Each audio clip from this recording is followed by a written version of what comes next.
we're here at Coverings 2025, and I'm sitting here with Miss Jennifer Farrell, and I'm so excited to be able to interview you after all this time of knowing you from afar. I am very happy to get to be here with you at Coverings 2025. Yes. Our place to be in the world.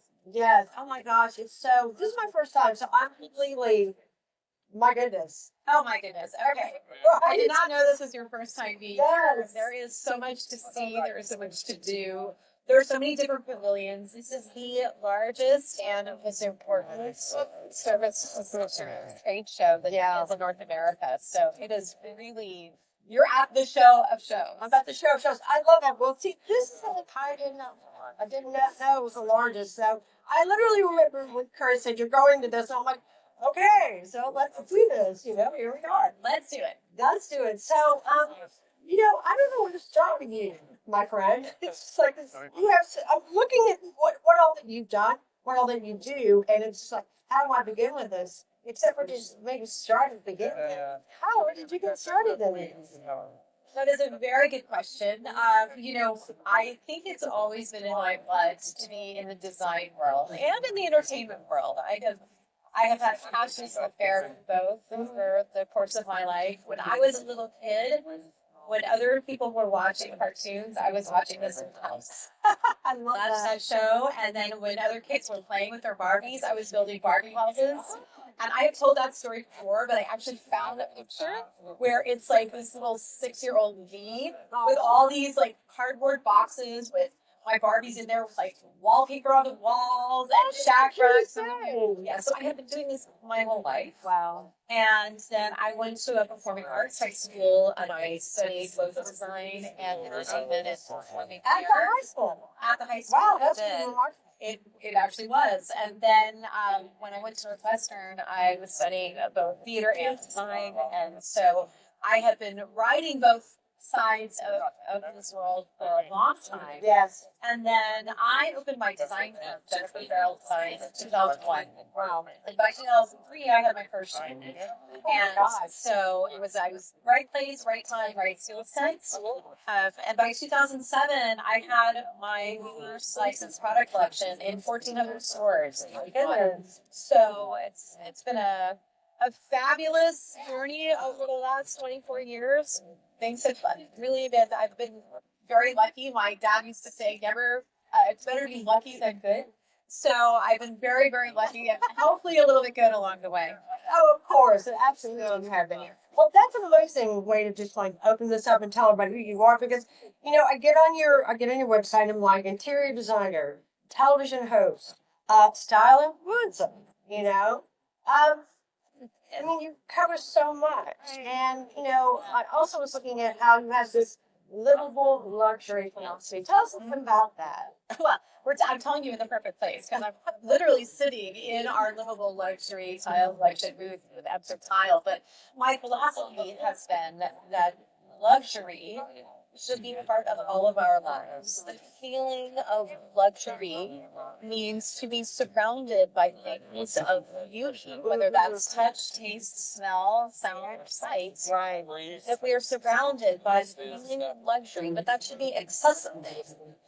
I don't put white, glossy marble floors in a house because you're going to slip down and fall. Yes. That is not a livable luxury. Yes. I want livable luxury, which means my family can run around on the floors without destroying it. It means that my husband can spill wine on the couch and it's going to clean up because it's a performance fabric. Right. We're looking for ways to really be able to live in the experience of luxury. So I think it needs to be accessible with a price point that can be yes, with materials that can be endured in real life living.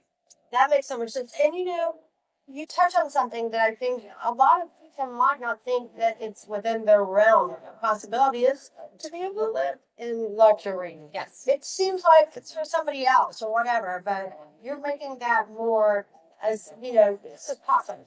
It is possible. Yeah. Absolutely possible. It's like luxury is also a state of mind. Yes. And so you can have a piece of fabric that's $5 a yard that can still have the feeling of luxury. Yeah. So it's not really about the dollars just yet. That being said, a lot of products and materials that have higher price points, there is a reason for that because Right. and craftsmanship, because of where it's made, how it's made, what the materials are made of. So sometimes in that moment of luxury, it is where you splurge on the budget, but because you're buying a product that's going to last a lifetime. Yes. And then, it's got more durability. I love that. It seems like to me. Makes sense. So, talks about, tell us a little bit about like your journey in television as well as in interior design. Like, what was the first experience? My first series regular show was called Merge. That was in 2003. And I think I just was in the right place at the right time with the right skill set. The world of home makeover shows was just starting to come alive. I remember that, absolutely. Yeah. I was working on an HGTV show as producer. There you go. Absolutely. Well, I did this show with Lisa Renna, and it was so much fun and such an adventure. And this is when home makeover shows. Our show was on Friday nights at 5 o'clock. I was primetime television. Yeah. And I've just been doing television ever since. At this point, I'm on TV 365 days a year. So Get out of here. every day. Well, that just means I'm old, I think. It means I've done a lot of TV. But that was my first experience. And that did eventually lead me to a show called Find and Design. And that show was really just such a long running hit. And I was the host and designer on that show. And that show really opened a lot of interest. That's awesome. And it's a lot more work than a lot of people think, isn't it? It is so much work. Yes. It is so much work, and especially the home makeover shows, you see that in 24 hours they've made over an entire house for $9, and it's two people doing it, and obviously that's not how real life works. Yes. So the television shows that are the home makeover shows, there's so much work and so much prep time. Oh yeah. So it takes a village.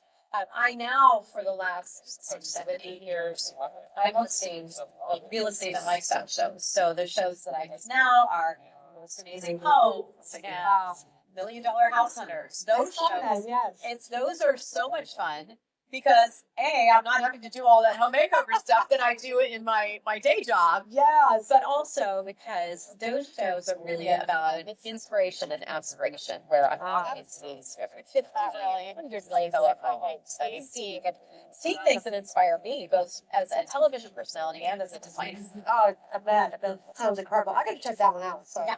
absolutely. Well, you know what? You've got some stuff going on this year, my friend. It's a busy year. Yes, I mean, tell us a little bit about, for example, we're sitting here in the Ends of Child group, We are. and tell us a little bit about what you got going on with Ends of Child. I'm leading out my fantasy life right now. Anti-Microbial has been over 9 years. We have done so many beautiful initiatives together. They've been incredibly supportive. My last show experience was Talent Women here. They were my title partner there. And talk about a partnership. They just really understand how to support both their clients and their design community. And so we've grown the partnership. Now we launched my own collection. Oh my God. So we are sitting here at Livable Luxury, which is my brand, my philosophy, and my collection with Anti-Microbial. Yes. We have 2 different series that we launched with. We have Metamore and Easy. And right now, there's also a huge movement happening that those of us in the leadership positions of design are talking about. Yes. Design. Tell us about that. Yes, it's a big conversation that we're all having, and that global culture of design means there is this connective tissue that experiences design that unites us all. This is an interconnected tissue around the world, and it moves us together into one community. And the way it's playing out in terms of materials is that we're seeing materials that have a sense of craftsmanship, a sense of I can say artisanry, a sense of the human touch. Pieces that feel like they have a heritage. Heritage pieces. Patterns that are sometimes ancient. Very old patterns. Oh my God. Being told in a new way. And so we're seeing that translated in terms of certain materials. The collections here that we've done with Anti-Microbial really embody that. There's texture. There's this feeling of classic age with a modern spin. And so you see that in the textures, the patterns, the colors, it all comes together in these two series. I So was noticing that. yeah, the story that we're talking about in the conversations about global future design, I feel that our first two series in Quincy have already been. Oh, wonderful. It's so exciting. I mean, it's so beautiful. And I'm just, totally noticing what you're just saying, the ancient aspect of it. Things that look immediately familiar, you might not even know. But once you start investigating, you're like, oh, that's why. That's why. If you've seen it somewhere, probably in some sort of historical aspect, or if you've traveled a bit, you may have seen it somewhere in the event. So that is so exciting. So, did it launch in 2025? We did. We launched at International Roller Show, which was in February of 2025. That was our grand unveiling. And now, for the first time, Windsor Tile is here and covering. Now, just to get, where can people find, Instant It's everywhere, right? All over the United States, You are right? correct. Emser Tile is across the country. We Yeah. have showrooms everywhere. So Okay. you can find it there. And Google them. And We all do. we do. And we may have some more fun announcements coming up soon about places you'll be able to find the livable luxury collection. But just for now. Yes. To come. So keep your eye open for that. So now there's something else going on now, isn't there? You have this incredible project. When you touched base with us to tell us about this, I was just like, oh my gosh, this is so creative. And of course, I'm talking about the Ice House. So tell us about this amazing art. Ice House. Yes. Interconnected, changeable environments. ICE. There are three separate structures. Yes. I is indie house. It's a small independent one. C is center house. It is the main. E is extensions. And these three buildings are being connected by open air green space that can open and close. So you can grow this multi-structural through time. The aesthetic, I wanted it to be very ancient and very modern and really tell that global cultural design story. Yeah. So we are transforming three historic stone farmhouses in the south of France into what I see as the home of 2030 villains. Wow. And at the Ice House, there's three tenets that are our pillars. There's sustainability, adaptability, and livability. And those are at the core of the project as we create the Ice House show experience. This is so exciting. I mean, where did this come from? Did you come up with this as a collaboration, or This is something. It's this one I've been cooking up for a couple decades. I have to admit, I was inspired by watching the Golden Girls as a kid, and I thought it was so amazing that all these women who've been friends or mother and daughter that knew each other over time, they came together in their elder years to live together in a way that they had their own space. Yes. But in their communal area. I was like, that is really smart. That's a good idea. It's a great idea. And so that's sort of kept in my brain since my childhood. And about every 3 years, I create a new showroom experience. And it's a Jennifer Farrell design.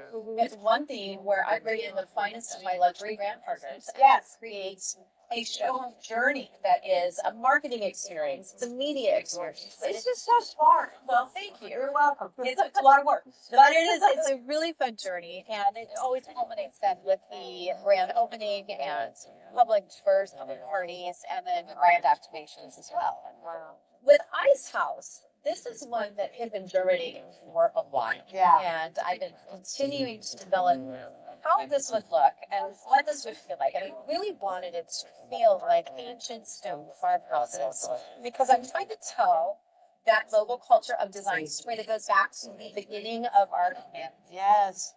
This sort of transitional lifestyle, multi-generational opportunities, that is a very old concept. Yeah. And we kind of lost that here in the US in a lot of ways. But in other places, that mentality exists. So I really wanted to tap in on that. And I wanted to find a place where I could create this look of ancient stone farmhouses.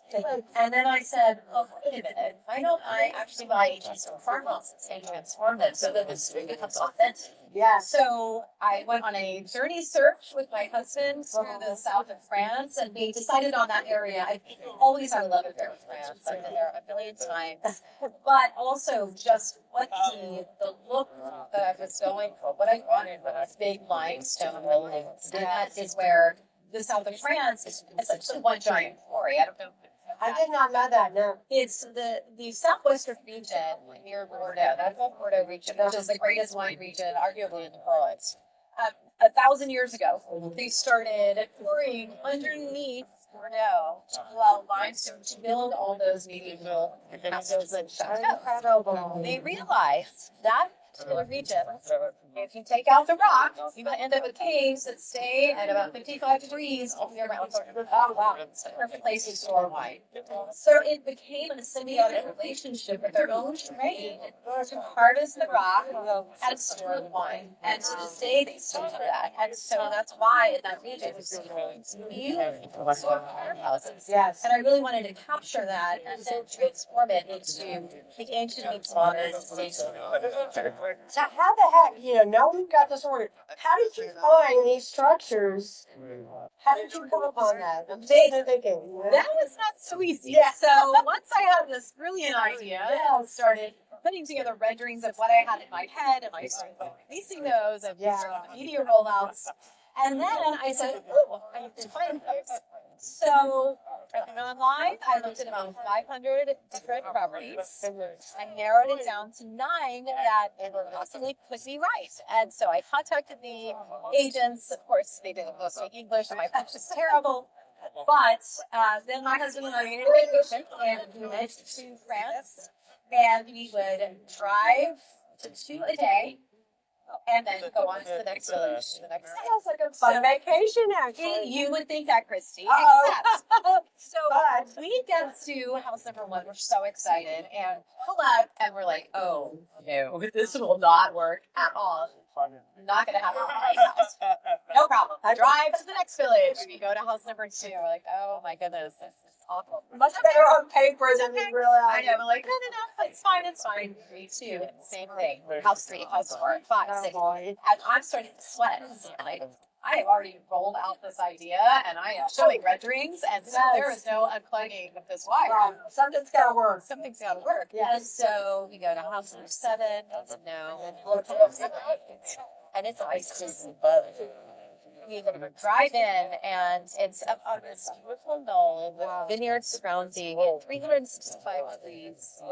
Everywhere you look, nothing but open sky. Oh my God. There are 3 historic stone farmhouses surrounded in a courtyard with a pool in the middle, and a windmill that's so old we don't actually know how old it is, except we think it's probably from the 1400s. It would be somewhere in the 14 to 1600s because that's when all their windmills were built. But it's missing all the panels because they got burned down in the French Revolution. So we pull up and we see this, and it's just everything I envisioned. All that is missing is the modern part of the ancient meets modern story. Oh my gosh. That is it. That's a incredible story. It was a journey for sure. Oh my wow. So this basically is going to be 18 to 24 month project, and has it officially started? Well, we officially started because this is more than a show home. It is a marketing and media experience. Yeah. And that really started many months ago. And so we have been rolling out with our newsletter campaign, with our magazine spreads, with our videos, with our photography, with Down here. with our beautiful trade show experience here. We have the Ice House Show Home Experience at Coverings, which is what's more. Well, thank you. It is an interactive, immersive, 1,500 square foot journey for the Ice House and the products within. And so we've already begun. The actual physical construction starts in May, which is now. And so Yes, it is. we are here. Tomorrow. Yes, we are literally starting construction, and So imagine you're going to be probably heading back over there. you are correct. So I am enjoying my time here at Coverings, and then I must get back to the south of France. Such a shame. This is so exciting. I just love this concept. I think it's going to be the most incredible journey for us. And, we have the Tile Doctor, who sponsors this show up in Talladega. We're just so excited to be awarded these orders. Well, I'm incredibly excited because what's great about the Tile Doctor is we're thinking in terms of cross-brand unity on the message. Yeah. A really interesting perspective. And I don't think a lot of people think that way, but one of the big stories that you're telling is the same one I told, which is about sustainability, health, and wellness. Yeah. Livable, Starlight Vivo, there are rough products that really don't exist. I don't know of any, and I was kind of blown away by that. Yeah. We're looking at products that are shippable epoxies. We're looking at products that are not hazardous. Yes. The installation products, what we would call, are not toxic. That is very rare. We've had this conversation that the title itself is pretty innocuous, but Right. the stuff that's underneath it can be really bad for you. Yes. And so that was one of the things I fell in love with Nepal. And the title doctor, all of your brand collaborations, that's a unifying message. Yes. And it really is so interesting to me. In fact, I have to thank her because he introduced me to Unknown Nordic. Yes. So Unknown Nordic is this amazing company out in Denmark that creates this beautiful, this so ancient meets modern outdoor furniture. Isn't that just so creative? It's insane. Yeah. They take lava and they extract the salt fibers and then form them into this gorgeous outdoor furniture. And so they are now our outdoor furnishings furniture and our outdoor decking furniture. And it's all made of lava. So again, let's talk about perfect simpatico relationship. Yes, it's the ancient meets modern story that I'm trying to tell. It is. That's true. About that Yeah. aspect. And then, again, the whole sustainability, which is becoming more and more important for people because you didn't know. I mean, if you go way back to asbestos or lead in paint or whatever, and we're progressively getting better about making sure that the homes that we're in, that's where we go to, like, that's where our heart is. Well, we live there. That's the key word is we have to live there. And if you're going to live there, you have to live well. Yes. And so sustainability, health, and wellness are now one sentence. And that it wasn't like that before. Yeah. Sustainability was really thought of as, okay, how do we have materials that can be replenished? Health and wellness was like, okay, how do we meditate or how do we go to the gym? Separate. But now we're understanding in the design, in the build world, we're understanding sustainability and wellness as one story that is multifaceted. It means that the materials you select have to be just health. They have wellness. Yeah. They have food in a durable universe that we live within. Yeah. And then the applications of those have to do the same. And so it's really it's not a luxury, it is a luxury for the living idea is a luxury, but it's also living well, but it's also a necessity at this point to focus on those aspects of health, wellness, and sustainability in all products. Exactly. And especially now since we've got the technology to do so. Right. Whereas before, and the know-how, maybe before we didn't know about all of this, but now that we know, there's no going back. There really shouldn't be. You really can't. I mean, back in the day, doctors would smoke in their offices. I know. There are things we didn't know, and I understand that. But we know better now. We know better. And we also have ways, as you're saying, we have ways to achieve those things. And these are not difficult things anymore. I mean, I remember when the LED light bulb was $75. Oh, yeah. It was a new thing, and I was doing a talk on green living, and nobody knew what that was yet. And I was showing these LED light bulbs, and like the whole audience thought that was just so novel. And so now we have no excuses. Yeah. You can buy an LED light bulb for $4. You don't have to waste energy. We have no excuses anymore for living well because we have all the resources affordable and at our fingertips. Exactly. And it's sharing that message, along with everything that's going on with Ice House Project, it just feels like it continues to put the onus on other, people connected to us, designers and companies and all of that, to just continue this process and make it, more and more generous. Absolutely. Well, Jennifer, this has been an amazing time talking with you. And I wanted to ask you one last question. Yes, ma'am. Unless there's anything else that you want to share. How was it, you probably have told us this already, but how This is our question that we ask. Let's show. Well, I think that is a perfect question because I am sitting in my livable luxury tile booth. The way that I think I'm upping my tile game is by sharing the story behind the story. I think it's really important for everyone to understand, and I don't even know if in this industry that people really look at it this way. Tile is our original storytelling method. From the dawn of time, we told our stories with tile. Ancient Canadian forms are tiles. Yeah. It is the one unifying material that is in virtually every building around the world. Wow. From a bathroom in a gas station to the Taj Mahal. Tile is the great unifier in the story of humanity. It is the definer of our civilization from the start. And so to be a part of upping my own tile game, I want to share that awareness that we're telling our own story. And the best way that we do that is by putting tile as the focus, not as the background, but as the foreground of our experience. And so that I think is how a great tile game is. I absolutely love it. Thank you so much, Linda. Thank you.